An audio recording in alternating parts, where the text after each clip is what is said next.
கர்த்தருடைய பரிசுத்த நாமத்திற்கு ஸ்தோத்திரம். இன்னைக்கு நம்ம சங்கீதம் 91வது அதிகாரம் 4வது வசனத்தை தியானிக்க இருக்கிறோம். சங்கீதம் 91:4 ஜெபத்தோடு இந்த செய்திக்குள்ளே கடந்து செல்லும்.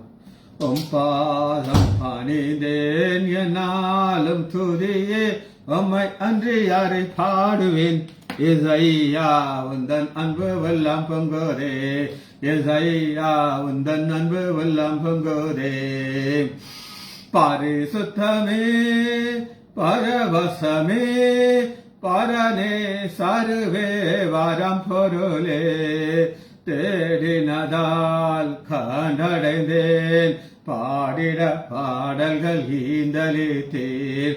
தேடினதால் கண்டடைந்தேன் பாடிட பாடல்கள் ஈந்தளித்தீர்.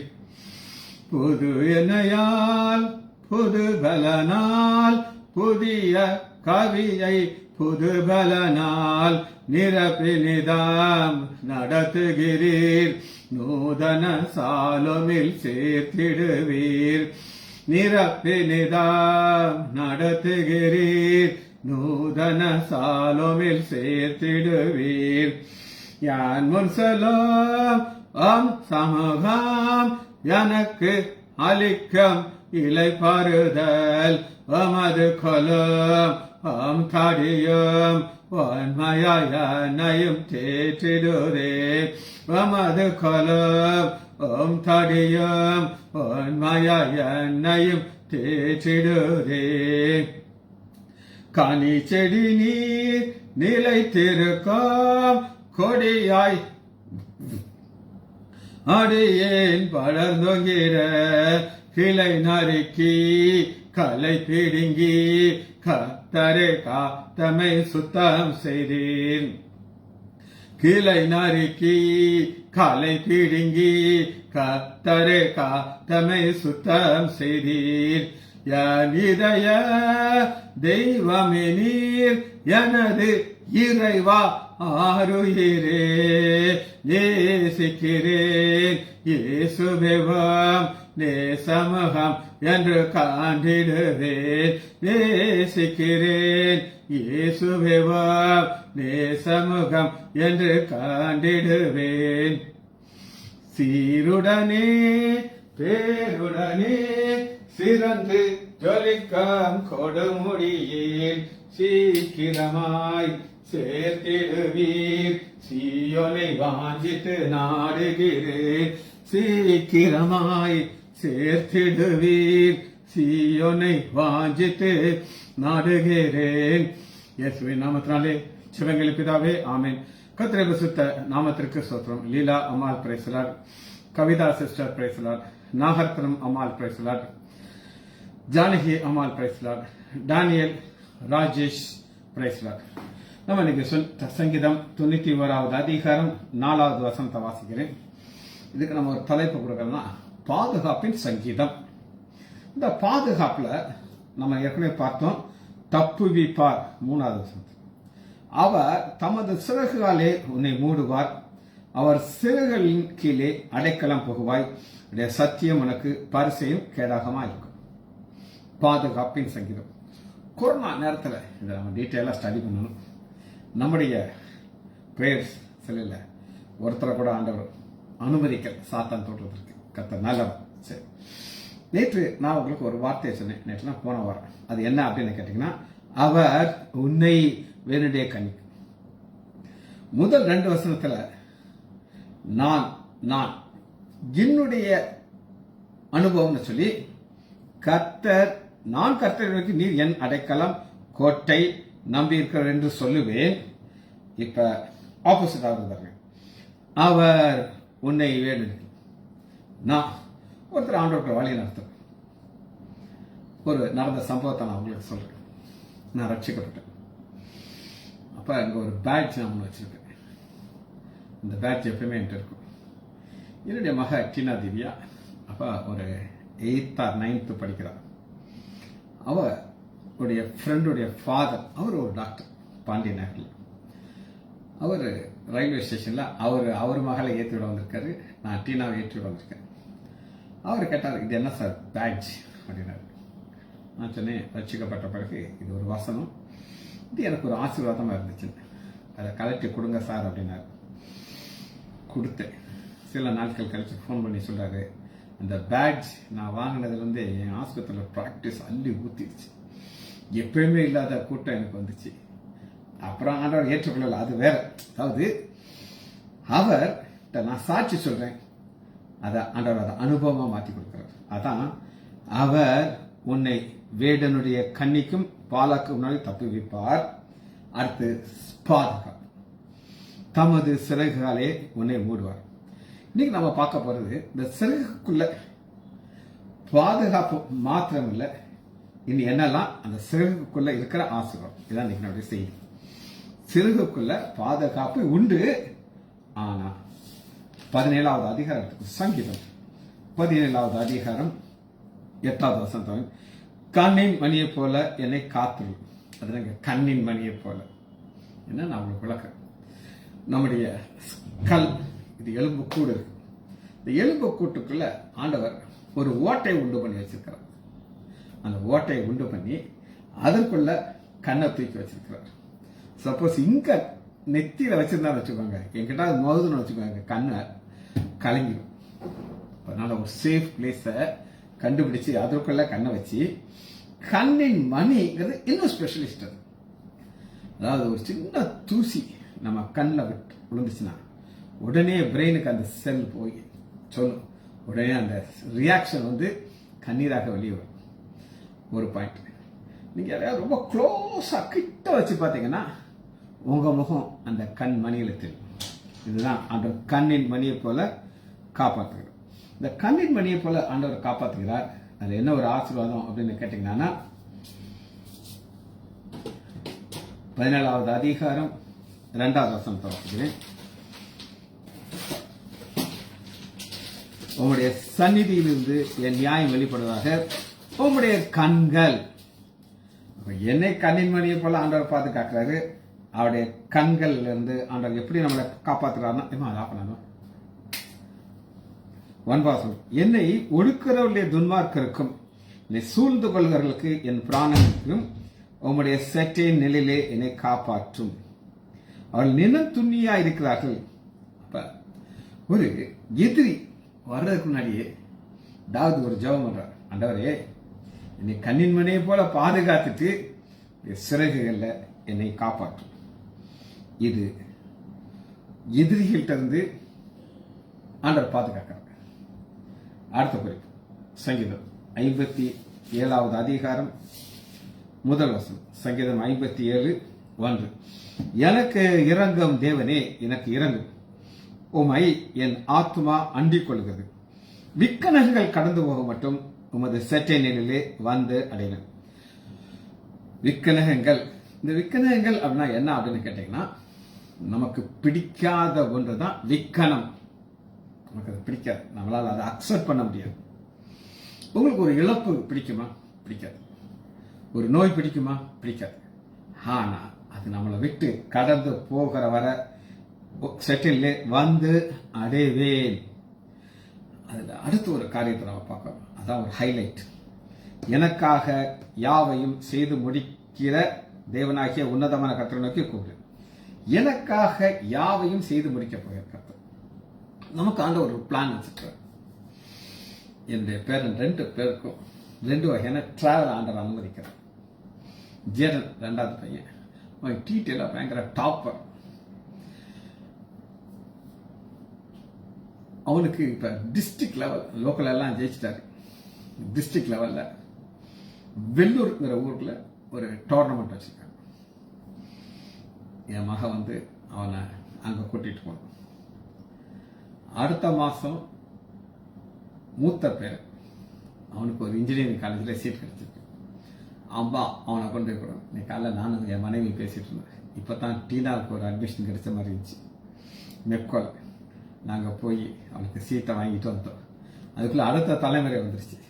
இதுதான் நம்ம பார்க்குற எனக்காக யாவையும் செய்து முடிக்கிற கர்த்தர். 3 அதே நேரத்தில் என்னை விழுங்க பார்க்கிறவர்கள் என்னை இந்திக்கிலே அவர் பரலோகத்திலிருந்து ஒத்தாசையை அனுப்பி என்னை ரட்சிப்பார். ஒவ்வொரு வசனத்தை வாசனை டைம் ஆயிடும், சில காரியங்களை தொலைந்து போய்கிட்டே போயிடும். சரி, 4வது வசனத்தில் நீங்க பார்த்தா என் ஆத்துமா சிங்கங்கள் நடுவு. அப்ப சரீர சுகங்கிறது ஒன்று, ஆத்மா. யோவான் சொல்லுவாரு, ஆத்மா வாழ்வது போல நீ எல்லாவற்றிலும் வாழ்ந்து சுகமா இருப்ப. ஆத்மால கிடைக்கிற சந்தோஷம் எல்லா சந்தோஷத்தை விட ஒரு சுப்பீரியரான ஒரு சந்தோஷம். 6வது வசனம், என் கால்களுக்கு கண்ணியை வைத்திருக்கிறார்கள், என் ஆத்மா தொய்ந்து போயிடுச்சு. தொய்ந்து போயிடுச்சுன்னா அப்படியே டவுன் ஆயிடுச்சு. ஆத்மா சந்தோஷமா இருக்கும்னா நான் சொல்றது என்ன அப்படின்னு கேட்டீங்கன்னா, நீங்க வசனத்தை வாசிக்கணும், தியானிக்கணும், வாசிக்கணும், தியானிக்கணும், வாசிக்கணும், தியானிக்கணும். இந்த காரியத்தில் நம்ம என்ன செய்யணும், ரொம்ப ஹாப்பியா போய்கிட்டே இருக்கணும். நேற்று நான் ஒரு கிளாஸ் எடுத்தேன், எத்தனை பேர் அதை கவனிச்சிங்கன்னு எனக்கு தெரியாது. இருந்தாலும் என்னுடைய ஆத்மால கிடைச்ச சந்தோஷத்தை திரும்ப உங்களோட ஷேர் பண்றேன். சரி, அது என்ன அப்படின்னு கேட்டீங்கன்னா, நேற்று ஒரு கிளாஸ், ஹீப்ரு கிளாஸ். அந்த ஹீப்ரு கிளாஸ்ல ஒரு தேசம், ஒரு நாடுங்கிறதுக்கு என்ன ஒரு எபிரேய வார்த்தை, லேண்ட். அடாமேக், அடாமேக், ADAMAH, அடாமேக். இந்த அடாமேக்ங்கிறது என்ன நீங்க கேட்டீங்கன்னா, மண் தான் அடாமேக். இந்த அடாமைங்கிறதுல இருந்து இருந்ததுதான் ஆடாம். ஆடாமுக்கு ADAM, அடாம். அடாம் ஒரு மனிதனை அந்த பேர் ஏன் ஆண்டவர் கொடுத்தாருன்னா, அவன் மண்ணில் இருந்து எடுத்தான். அதனால சொல்றாரு, நீ மண்ணிலிருந்து எடுத்தாய், நீ மண்ணுக்கு திரும்ப. அடாமையில இருந்து எடுக்கப்பட்டாய், நீ ஆடாமுக்குள்ளே போகிற. ஆத்மா பயங்கர சந்தோஷம். ஓ, இப்படி ஒண்ணு இருக்கா, ஆடாம்ங்கிறது இங்க இருந்தா வந்துச்சா அப்படின்ட்டு. நீங்க எத்தனை வேலை வாசிச்சீங்கன்னு தெரியாது. அட்லீஸ்ட் இப்பயாவது அதை உட்காந்து வாசிச்சு பாருங்க. அங்கதான் ஆண்டோடைய நம்முடைய இருதயத்தில் சந்தோஷத்தை வச்சிருக்காரு. 2 குறிப்பு உங்களுக்கு காமிச்சு. 3வது ஒரு குறிப்பு, செட்டையின் கீழே 61வது அதிகாரம், சங்கீதம் 4வது வசனம், 61:4. நான் உம்முடைய கூடாரத்தில் சதா காலமும் தங்குவேன், உடைய செட்டைகளின் மறைவிலே வந்து அடைவேன். கூடாரத்திலே சதா காலம் தங்குது. அது என்னன்னு கேட்டீங்கன்னா, 3வது வசனம் பாருங்க, 61:3. நீர் எனக்கு அடைக்கலமும் சத்துருக்கு எதிரான பலத்த துருவம் இருக்கு. அடைக்கலம், துருகம். சங்கீதம் 91வது அதிகாரத்தில் 2வது. அந்த அடைக்கலமும் துருகம்ங்கிற ஒரு பாதுகாப்பு எதிரிட்டு வரும்பொழுது ஆண்டவருக்கு ஸ்பெஷல் பிளேஸ் கொடுத்தார். இந்த கூடாரம்ங்கிறது என்ன அப்படின்னா, நம்முடைய சரீரம் கூடாரம். 2 கொரிந்தியர் 5வது அதிகாரத்தில் அந்த வசனம் இருக்கு. கூடாரம் 2 கொரிந்தியர் 5வது அதிகாரம் 1. பூமிக்குரிய கூடாரமாகிய நம்முடைய வீடு அழிந்து போனாலும் தேவனால் கட்டப்பட்ட கைவேலை இல்லாத நித்திய இடம். இந்த கூடாரத்திலே நாம் தவித்து பரம வாசஸ்தலத்தை தரித்துக் கொள்ள. அப்ப இந்த கூடாரம் டெம்பரரி பிளேஸ். நம்ம இருக்கிறது டெம்பரரி பிளேஸ். இந்த கூடாரத்தில் நம்ம பரம வாசஸ்தலத்துக்கும் நித்திய வீடுக்கும் போறதுக்கு முன்னாடி ஒரு பெரிய ஸ்ட்ரகிள் இருக்கு. அந்த ஸ்ட்ரகிள்ல நம்ம அவருடைய செட்டுக்குள் நம்ம வந்து விட வேண்டும். சரி, இன்னொரு வசனத்தை நம்ம பார்ப்போம். சிறகுகளில் ஆண்டவர் என்ன செய்தார் அப்படின்னு கேட்டீங்கன்னா, உபாகமம் 32வது அதிகாரம் 11வது வசனத்துல சிறகை பார்ப்போம். கழுகுடைய சிறகு. கழுகு தன் கூட்டை கலைத்து தன் குஞ்சின் மேல் அசைவாடி செட்டைகளை விரித்து அவைகளை எடுத்து அவளை செட்டையின் மேல் சுமந்து கொண்டு வருவது போல கர்த்தர் ஒருவரே வழி நடத்தினார். அத ஒரு கம்பேரிசனை காட்டுறாங்க. கழுகு தன் கூட்டை கலைத்து. ஏன் கழுகு ஒரு கூட்டை கட்டுறாங்கன்னா, கழுகுடைய கூடு என்னன்னு அவங்களுக்கு காட்டுறேன். ஒரு கழுகு எப்படி கூடு கட்டும் அப்படின்னு கேட்டீங்கன்னா,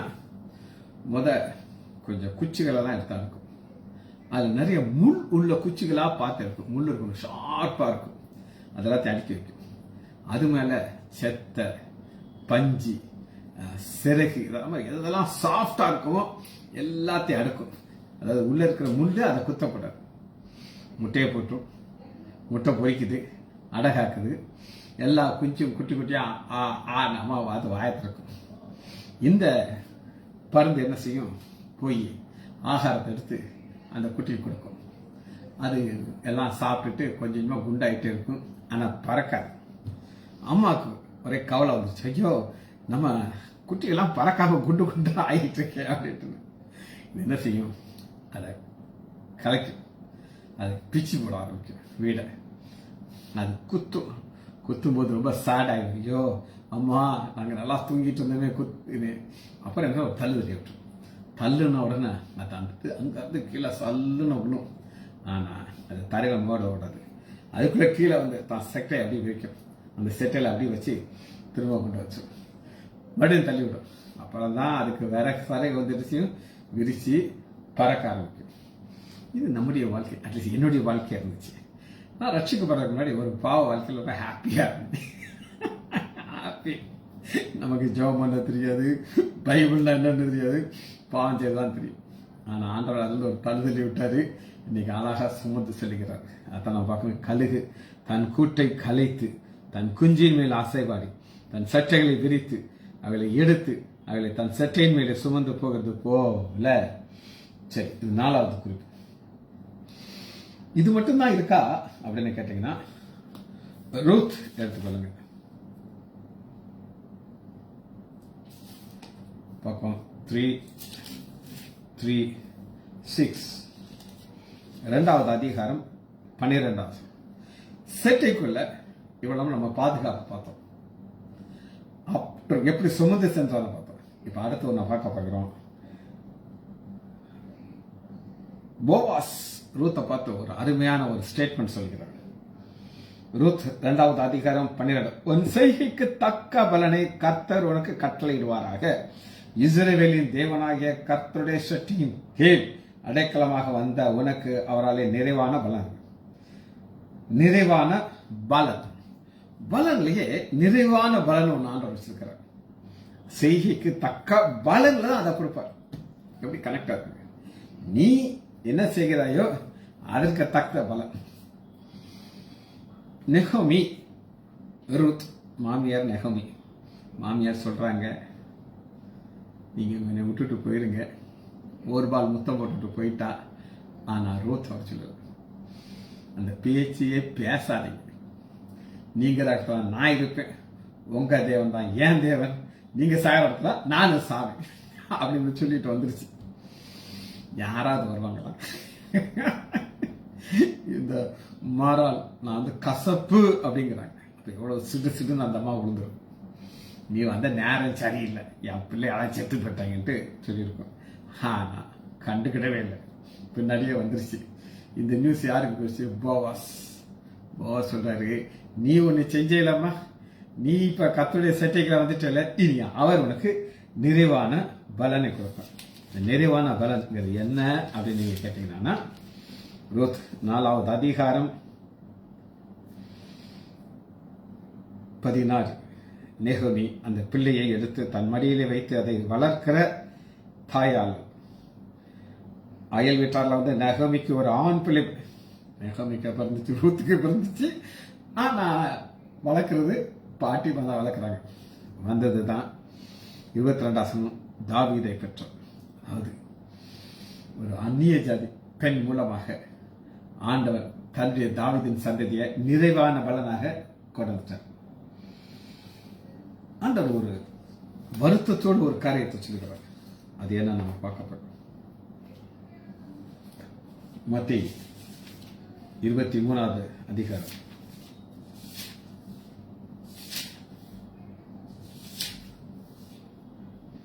37. மத்தேயு 23:37. எருசலேமை பார்த்து இருதயத்தில் நம்முடைய ஆண்டவராகிய இயேசு கிறிஸ்து ஒரு காரியத்தை சொல்கிறார்.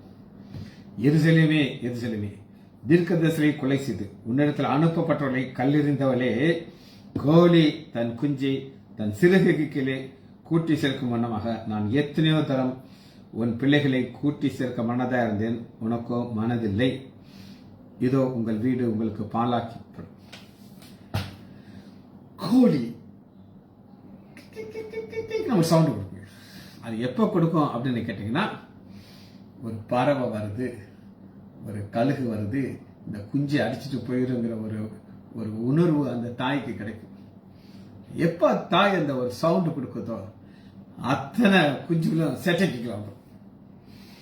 செட்டுக்கு கீழே வந்துடுச்சுனா எவ்வளவு பெரிய கழுகா இருந்தாலும் இது போய் ஒரு கொத்து அங்க போய் தொடவே முடியாது. ஒரு கொழும்பு பிடிச்ச ஒரு குஞ்சு அம்மா மேல நிற்கும், அதை அடிச்சு கொண்டு போயிடும். இன்னைக்கு யார் யாரெல்லாம் ஆண்டோடைய செட்டையின் கீழ் வந்தாச்சோ உங்களுக்கு பாதுகாப்பு நிறைவான பலனை கொடுக்க அவர் வளரா இருக்கிறார். சரி, ஒரு ஆங்கிள் நான் உங்களுக்கு காமிச்சிட்டேன். செகண்ட் பார்ட்டை நம்ம பார்க்க போறோம். செகண்ட் பார்ட் என்ன, நான் உங்களுக்கு வசனத்தை வாசிக்கிறேன். சங்கீதம் 91வது அதிகாரம் 4வது வசனம். அவர் தமது சிறகுகளை உன்னை மூடுவார், அவர் செட்டையின் கீழ் அடைக்கலாம புகுந்தார். ரெண்டாவது, அவருடைய சத்தியம் உனக்கு பரிசையும் கேடாகும். பரிசை கேடகம் சத்தியம், இது என்ன நம்ம பார்த்து முடிக்கும். சத்தியம்ங்கிறது ட்ரூத். சங்கீதம் 89வது அதிகாரம் 24வது வசனம். 89:24. என் உண்மையும் என் கிருபையும் அவனோடு இருக்கும், என் நாமத்தினாலே அவன் கொம்பு உயரும். உண்மை கிருபை, உண்மை ட்ரூத், மாறாததுக்கு பேர் நாங்கள் உண்மை. இப்போ எங்களோட ஒரு ரெப்ரஸன்டேட்டிவ் வரும், வந்து காட்டுவோம், சார் இந்த மருந்து நீங்கள் கொடுத்தீங்கன்னா 100% நல்லா இருக்கும் சார். நான் கேட்டுக்கிட்டே இருப்பேன். அடுத்த வருஷம் அவனே வருவான், சார் புது ஒரு ஆன்டிபயோட்டிக்ஸ் எங்கள் கம்பெனிலேருந்து ஃப்ளோட் பண்ணியிருக்காங்க சார். அது என்னாச்சியா சார், அதை விட இது சூப்பர் சார். நான் சொன்னேன், நீங்களாம் கிளிப்பு இல்லையப்பா, உங்கள் கம்பெனி என்ன சொல்லியிருக்காங்களோ அப்படியே வந்து கிளிப்பில் மாதிரி சொல்லிட்டு போயிருவீங்க. ஆனால் ஏன் சீட்டில் உட்காந்து பார்த்தா தான் தெரியும் அவங்க சொல்றதெல்லாம் அத்தனையும் பொய். அதான் என் உண்மை என் கிருபையும் அவனோடு இருக்கு, என் நாமத்தினாலே அவன் கொம்பு உயரும். கொம்புனது வல்லமை. ஆண்டவர் உங்களை உயர்த்தி இருக்கிறார், ஒரு இடத்துல உங்களை வந்து ஆசீர்வாதமாக வச்சிருக்கிறான்னா கொம்பு உயரும். 23வது வசனத்தை வாசிக்கிறேன். அவன் சத்துருக்களை அவனுக்கு முன்பாக மடங்கடித்து அவன் பகைஞர்களை வெட்டுவேன். அவங்களால கிட்டையே வர முடியும். இது நம்பர் 1. ரெண்டாவது சத்தியத்தை குறித்த அர்த்த விளக்கம் என்ன பார்க்கலாம்னா, சங்கீதம் 138.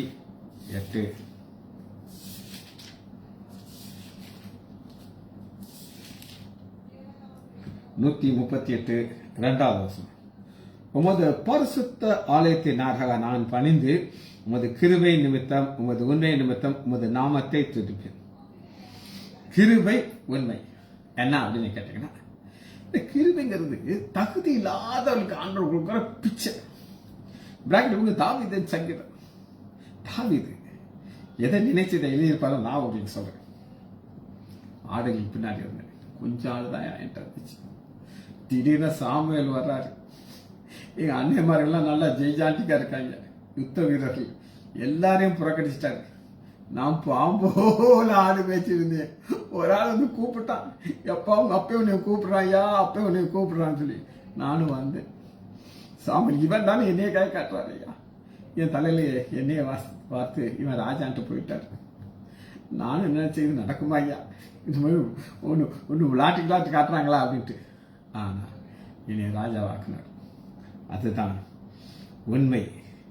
பரிசுத்த ஆலயத்துக்கு நேராக நான் பணிந்து ஆலயத்துக்கு ஓடி வந்துடுவாருங்க தாவீது. ஆலயத்துக்கு போறதுனால யாருக்குப்பா சந்தோஷம்.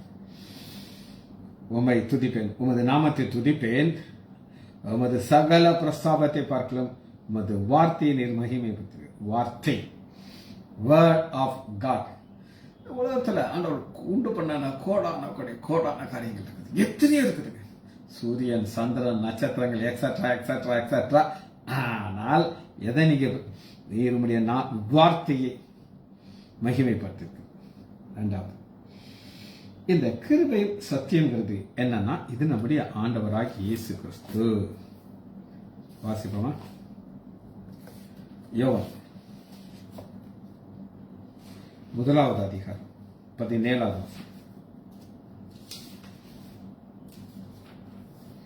யோவான் 1 அந்த வார்த்தையிலிருந்து நான் உங்களுக்கு ஆரம்பிப்பேன். சகல பிரஸ்தாபத்தை பார்த்து உடைய வார்த்தை.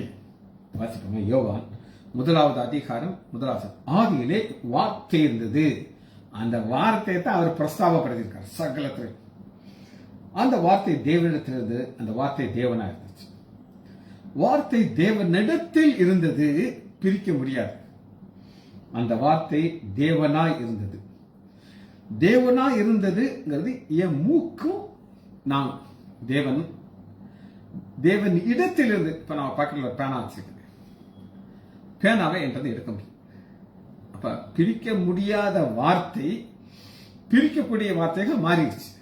மாறி என்னாச்சுன்னா 14 அந்த வார்த்தை மாமிசமாகி என்னாச்சு, மாமிசம்.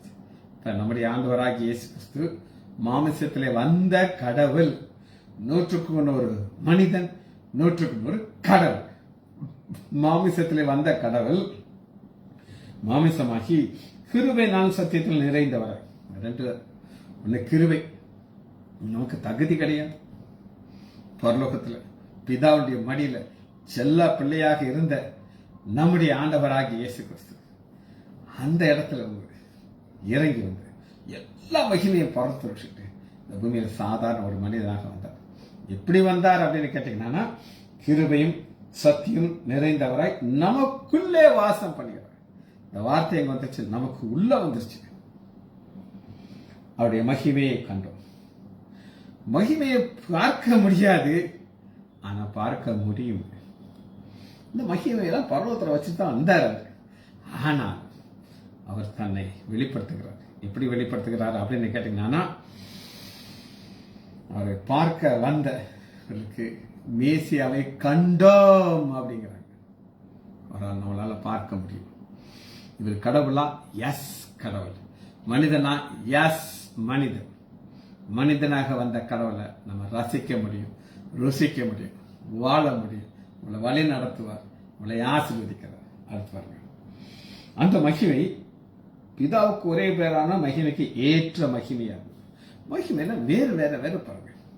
சூரியனுடைய மகிமை வேற, சந்திரனுடைய மகிமை வேற, நட்சத்திரனுடைய மகிமை வேற, எல்லாம் மாறிக்கிட்டே இருக்கும். ஆனா பிதாவுடைய மகிமை ஒரு மகிமை இருக்குது, நம்மளால கணக்கு பார்க்க முடியாது. ஆனா அந்த மகிமையும் நம்முடைய குமாரனாகிய இயேசு கிறிஸ்துவின் மகிமை ஈக்குவல். அந்த 16 அந்த பரிபூர்ணத்தாலே நாம் எல்லாரும் கிருபையின் மேல் பரிபூர்ணம்.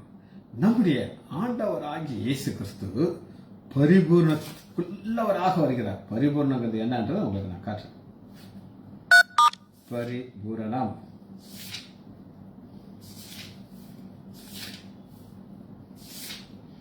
கொலேசியர் எடுத்துப்பாங்க. பரிபூர்ணம் என்ன காட்டுறேன்.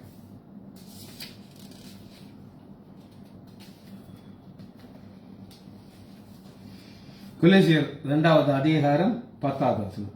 மேலும் 9வது வசனம். ஏனென்றால் தேவதத்துவத்தின் பரிபூர்ணம் எல்லாம் சரீரபரமாக அவருக்குள்ளே வாசம் முடிஞ்சிருச்சுங்க. நம்முடைய ஆண்டவராகிய இயேசு கிறிஸ்து கடவுள். தேவதத்துவத்தின் பரிபூரணம், பரிசுத்தம் ஒரு காரியம். அவருடைய ஒவ்வொரு தன்மையும் எங்க இருக்குன்னா, ஆண்டவராகிய இயேசு சரீரபரமா இருக்கு. மேலும் சகல துறைத்தனங்களுக்கும் அதிகாரத்துக்கும் தலைவருக்கும் அவருக்குள் நீங்கள் பரிபூர்ணமா இருக்கிறீர்கள். சரி, சத்தியம்னா என்னன்ற ஒரு வார்த்தையை மட்டும், அது விளக்கத்தை மட்டும் வாசிச்சு. சத்தியம், நான் தான் வசனத்தை காமிச்சிருக்கேன். 2வது சங்கீதம் 91வது அதிகாரம் 4வது வசனத்துல அவருடைய சத்தியம் உனக்கு பரிசையும் கேடாகும். சத்தியம் 2ஆ பிரிக்கிறாங்க. இது சான்ஸ்கிரிட் வேர்ட் சத்தியம். சத்து மரணம் இல்லாத தெய்வம். சத்து தத்து தா இத்து தத்து மரணம் உள்ள மனிதன். எம் இணைக்கிறது. சத்து தத்து எம் சத்தியம். நம்முடைய கடவுளுக்கு மரணம் கிடையாது, மருந்துக்கு மரணம் உண்டு. நீங்க இணைஞ்சிட்டீங்கன்னா உங்களுக்கு மரணம் கிடையாது. ஆனா நித்திய ஜீவனை கொடுப்பாரு. நித்திய ஜீவனை நான் உனக்கு கொடுப்பேன்ங்கிறதே அவர் நமக்கு கொடுத்த வாக்கு தத்துவம். ஜெபிச்சு முடிப்போமா? மகா இரக்கமும் கருவையும் உள்ள பிதாவே, உண்மை துதிக்கிறோம் ஐயா. நன்றி உள்ள இருதயத்தோடு உங்களுடைய திரு சமூகம் ஐயா. பாதுகாப்பு உங்களுடைய சட்டையின் கீழ் இருக்கிறது. நிறைவான பலன் உங்களுடைய சட்டையின் கீழ் இருக்கிறது. அந்த சட்டையின் கீழ் இருக்கிற ஒவ்வொரு ஆசிரியத்தையும் ஆவியானவர்களுக்கு காட்டினதுக்காக நன்றி. பிள்ளைகள் ஒவ்வொருவரையும் என் ஆண்டவராகிய இயேசு கிறிஸ்துவின் நாமத்தினாலே ஆசீர்வதிக்கிறேன். இயேசுவின் நாமத்தினால் ஜெபங்கள் பிதாவே. ஆமேன், ஆமேன், ஆமேன்.